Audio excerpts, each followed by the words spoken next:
record that. Alrighty, embracing diversity and fostering inclusion. Okay. To define diversity itself, diversity and inclusions are related, yet they are different concepts. Diversity focuses on representation or the makeup of an entity. Okay. Inclusion is about how well the contributions, the presence, and the perspectives of different groups of people are valued and integrated into an environment. Do we understand how that works? With schools and business and different places, we are, as employees, we all want to feel valued. We want to feel empowered, and we want to feel recognized for our unique talents. Okay? Most schools, as we talk about schools, have some type of diversity and equity, or what they call CDEI, which is a Center of Diversity and Equity and Inclusion. And it embeds commitment, which means they want to focus on those specific things, which is diversity, equity, inclusion throughout all areas. In the corporate world, they call it corporate supplier diversity, whereas they want to make sure that the department maximizes procurement opportunities, like your business as an African American, your business as a profit as an African American, and your business as in security, Mr. Beatty also. Sometimes when we think about diversity, we only think about black and white. There's other facets that include diversity, innovation, being creative. Your creativity may be different from another one, but we want to include that. We want to foster in creativity from all facets, whether it be from a Mexican, whether it be from a Hispanic person, or whatever. When we think about innovation, just recently, I saw that with innovation, I saw that an African American with locks in his head is now part of NASA. That's unheard of. So if you want to Google that, that's something we can also, think about. We want to strive also to maintain inclusive work environments where all employees experience equity. Employees know when they come to work each day that they'll be treated fairly with the respect that they deserve. Strong networks and businesses is a meaningful way for employees to remain engaged, and it offers a way for employees to feel respect, value, and cultivating inclusiveness. Improve decision making. Don't just let it come from one person. It needs to come from everybody, from the janitor on up to the president of the company. Everybody brings something to the table. Have a drop box, have an opinion box, have something where you can get information and it indicates, I have an opinion, and value those opinions. Don't look at that person because of a title. He's still a human being. Look at him or her like you would anybody else. When it comes to decision making, don't let it be your only decision because you are the president. However, you had to start from somewhere to get to be the president. So allow those people to also have an input, and maybe you can make the final decision. Enhance employee engagement. Don't just let it be about the ones who have the titles. What about the ones who sweep the floor? What about the ones who, the security department? What about the ones that are not teachers but are the teachers' assistants? What about the ones who have the bus people? What about the people driving the bus? All these people help with the makeup of diversity and inclusion. When you ostracize a person based off of their title, at that point, you're causing implicit bias. You may not say anything, but you are being biased toward them, okay? There's bias stereotypes. When you think about bias stereotypes, you think about, some people may say African Americans don't like to work, or they may say Chinese people work too much, or they may say Caucasian people want to always point their fingers at others, and they are considered privileged. That is still considered a biased stereotype. So we want to be cautious when we think about that. When children start to come to school, they can feel that negative energy, okay?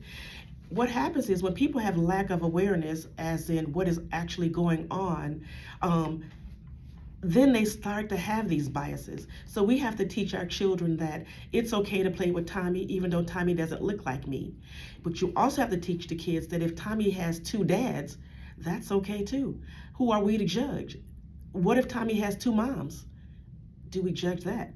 What if Tommy's mom only has one leg? We have to be careful with stereotyping and being biased when it comes to people, children, surroundings, situations, and circumstances. We have to make people aware when there is a problem and we don't know.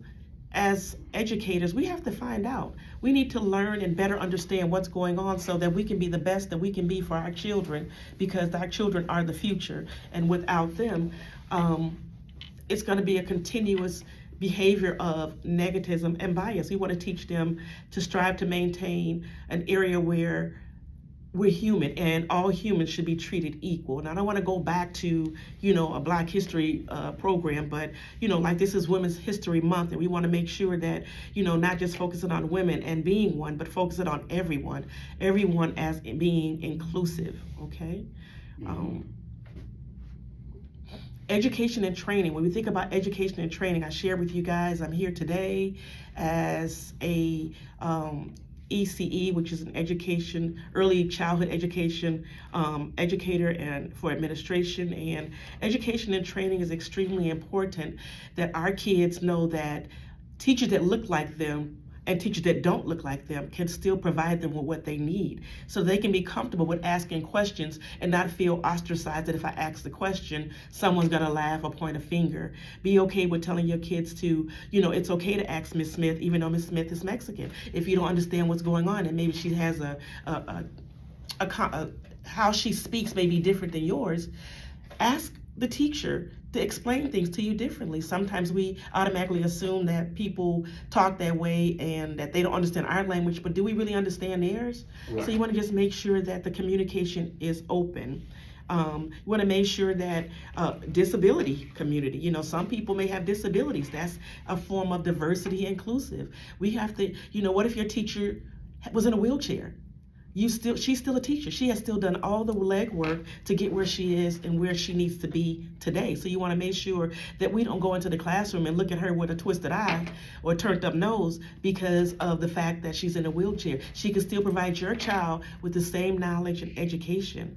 Okay. We want to also encourage open communication, which means that as a parent coming to a school and you want to have a conversation with the teacher, have an open conversation and don't automatically ostracize the teacher because she don't understand your African American child, your Chinese child, or your Mexican child. Tell her you'd like to have some open communication and dialogue, because maybe you pray before breakfast. Maybe you pray before lunch, and maybe they don't. Maybe they do a different thing before they eat. So you want to just make sure it's open communication. You want to make sure that when that communication doesn't meet where you feel like it should be, understand that people express themselves differently. Sometimes people say that African Americans raise their voice and they feel like we are angry Black Americans, where that's our way of communicating and getting our point across. Sometimes when you look a Chinese person in the eye, that's considered disrespectful. Yes. So you want to just make sure that you understand what's going on when you think about diversity. You want to make sure that your background and the background of the people that you're with not have to necessarily meet or mesh, but that you understand that there's going to be some differences from culture, gender, experience, and equity, okay? But you also want to promote diverse leadership, which means you want to make sure that you're not always promoting only a certain culture. You want to promote anybody that's qualified, educated, and able to do the job. Amen. If you bring to the table what's required, you want to be able to promote everyone, even that person in the wheelchair. That's called strategies for building an inclusive environment, okay? Wow. Some case studies showing how diversity and inclusion positively impact organizations. Microsoft is one that we can talk about. After they implemented diversity and inclusion initiatives, they saw a 10% increase in the representation of the women in the company. A lot of times women don't get the representation that we're supposed to get. We'll get the job, but we may not get the money that goes with the job. The increase in the diversity contributed to a higher employee engagement and innovation. That's a plus for both people. Ultimately for Microsoft, leading to productivity and business performances. So that's a plus. That's something that we want to, think about when we start doing different things in our classroom. This is just a basic case study with Microsoft. Okay. Another one is Google. Google is another one from a continued case study. Google conducted a study called Project Aristotle to understand what makes teams successful. They found that teams with more diverse members outperformed homogenous teams, okay? That means a Mexican, a black, a white, a Chinese, a young, a old, a middle-aged, diverse group brought more to the table than one with the same age group, okay? Everybody can bring something to the table. This diversity led to more creative solutions. That's what we want. We want creativity and better decision making, resulting in higher productivity. Isn't that what we want? Higher productivity, okay? Another case study, Deloitte. Deloitte conducted research and found that inclusive teams outperformed their peers by 80%. Inclusive again means young, old, black, white, Hispanic, Italian, new college grads, old college grad, people who've been there for 20 years, people who just got there today. So it had inclusive leaders are more likely to meet or exceed financial targets, showcasing the different impact of diversity and inclusion on productivity again and businesses' success, okay? These examples demonstrate that diversity and inclusion boost employees' morale, okay? They make them feel good about themselves. They feel part of something. You don't feel like I'm just a number. You feel like I'm part of something, and this something means something to me and the business. Strategic advantages that significantly enhance organizations and productivity and success. That is a plus. Some of the challenges of these solutions would be to overcome resistance. It's hard to accept change. We're so used to it's always been this way, okay? Explain why you're doing stuff, okay? To reduce the uncertainty, okay? Create a dissatisfaction with a status quo. Explain to people what's going on. Prepare them, okay? Lead them. Set milestones. Energize. Communicate. Provide inspiring visions. Involve. Empower leaders. Reward adopters, okay? And celebrate victories. Sometimes we don't celebrate small victories. Small victories are equally important as a large one, okay? Some victories might be, I made it to work on time. That could be a victory because maybe it's a struggle getting there with traffic, children and whatever's going on. Celebrate small victories as well as large victories. Reward people. Reward them for some things that you may not think is important, but to them it took all day to create that, okay? We want to just think about including everyone is where I want to go with this. Employees want to know when they come to work, I'm gonna repeat this, that they are treated fairly with respect they deserve. We want to know that there's an organization as one united by our differences and empowered by our strength, and each employee brings something to the table. Today we talked about definition of diversity and inclusion. We discussed also benefits of diversity with an organization, barriers to inclusion, because there is barriers. You know, sometimes people don't want to accept that you should be a part of the team. Your voice counts. You are important, not just to me, but to everyone in the building, because without some of these people in the building itself would probably not make it. We would probably fall by the wayside. We talked about the 3 case studies showcasing the impact of diversity and inclusion. And then we talked about the challenges and solution in implementing inclusion. Today we covered a lot of information. I know this may be familiar to some, it may be new to others, it may be additional information to some, but it's information that we want to continue to strive toward as we take this journey on diversity and inclusion. Are there any questions? That was good. Well, for me, I enjoyed it. It just brought back memories of when I was in school for childcare development and administration. I was like, oh my God, this is some of the same stuff, but even it's more fresh as you bring it out now. It's more fresh from when I took it, because you do. One of the things that I always say, and maybe I don't say it right to people. I say, you might think about being a teacher or nurse if you have a problem with diversity. If you have a problem with serving different cultures, then you might want to think about maybe not being a teacher or a nurse. That may not be your profession. It may not be your forte. Yeah, you might want to, because you have to learn. One of the classes, I can't remember, but we took a class on racial and ethnic because you need to learn the diversity of Chinese, like you said, Yeah. the older Chinese Americans or culture. They don't believe that you should look them straight in the eye. They do feel it's a part of disrespect. It's a form of disrespect. It really is. And so when you learn just a little bit about racial and ethnics, it teaches you about each culture just a little bit so that you are able to move around, which would help you with this. Right. Yeah. So I enjoyed Okay, it. thank It really, it let me, It brings and back what some- it really brought back was some anxiety too, because taking these classes, when I was taking them, it was like, oh my God, I'm not gonna get through it. Oh my God, how am I gonna explain it? And so I like the diversity also is with, I was listening to how you presented it, and I was like, I was taking some pointers, because I was like, maybe I should have presented like that when I did mine, because I'm a little bit more country with mine, but they laughed and they still had a good time, and then, so when I put them together, I'm like, it still works. It still works, yeah. But I enjoyed it. I really Anybody else want to include their input? did. I know you does. It was awesome. The reason why I say it was awesome, because it was enlightening. Okay. Because of how you presented it, you wasn't bored. All right. Yeah. Thank And you. people don't understand that's a diversity that a lot of people don't have. You're smart, but use people's strengths and weaknesses in kids. This kid can write it, but this kid can present it. Exactly. Now, this wasn't easy. You guys, it's not like speaking isn't always easy. I just know that this is information that needs to be shared. And when you're passionate about something, it's like the fear goes out the window. I need people to know that we are still on this journey for diversity and inclusion.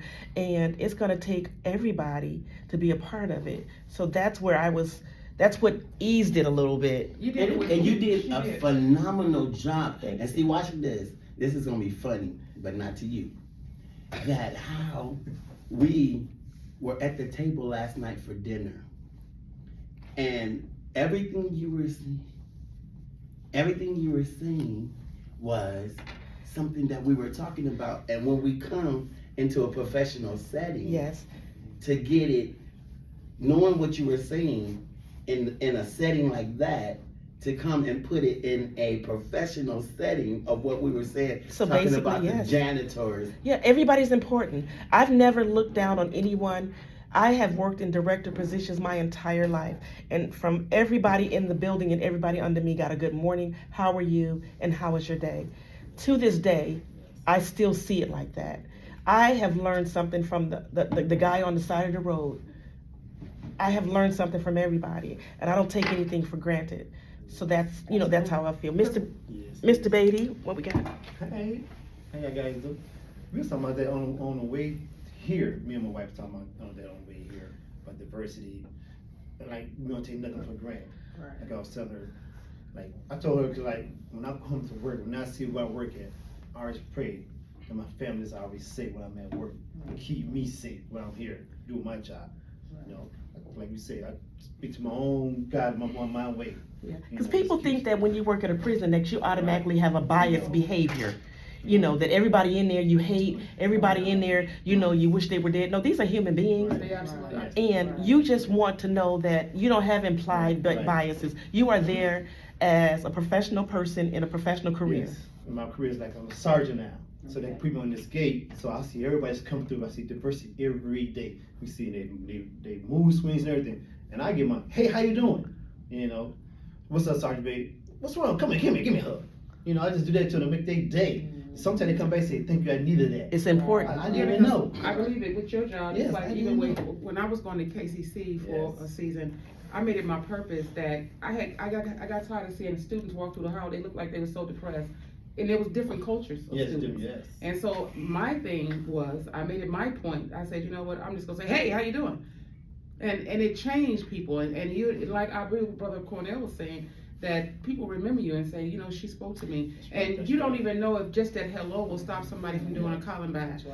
Even with your Mr. Beatty's job, everybody may be in the jailhouse, but that don't mean that they did something to get there. It could be circumstances that got them there, wrong place, wrong time, wrong people, Right. and you're a good person, but you ended up in a situation that you didn't even have control of. Yeah, Same with you're school, right. and so that's that bias I that treat them like human beings too when I'm there. Miss Vivian, you have Yes, something? Vivian. Okay. Well, I just like to say that I really enjoyed your presentation, Thank you. and it just opens your horizon to different things that you may not Absolutely. think about every day. Yes. You deal with it every day, but you don't actually think about it because you're so Absolutely. used to the norm of people being Absolutely. diverse and biased and all that other stuff. It becomes your norm Right, when you it's have your people that are norm. biased. You're used to them treating you that way, Mm. but that's not acceptable. No, it's not, It's but not. how do you change everybody? See, the thing is, it's gotta go to the root of a thing for it to actually change a thing, because if other people don't change by raising their kids the right way, Mhm. then it just continues on. Continues You know, on. so you gotta start at the root and then go from there. But if we never go to the root and change the things that are going on, it's just gonna keep on going, and It it's is. sad. One thing I'm thinking also as I move in this journey as an educator is to also provide these type of videos in the school setting. Recently, I was teaching a CPR class and it was for a school. I realized that day that they had a diversity training. And I was really pleased to see that. They were in there for like 47 minutes, give or take. We only got about 20 minutes, but I'm saying it was rewarding to know that they were taking the time to learn about diversity. And this was a group of all Caucasian women. And so, but they were taking care of African American children. So I felt good about that. That is a positive feeling to know that you're going to take the time to know about my culture Right. and make sure you understand when my kid is crying and acting out, is it age appropriate, or is this how he communicate with his family? Mhm. So, any other questions? No. Thank you guys. So, alrighty. So, I want to say that this has been awesome. I'm looking forward to submitting this to class, and I've had a great group of people. Thank you and goodbye.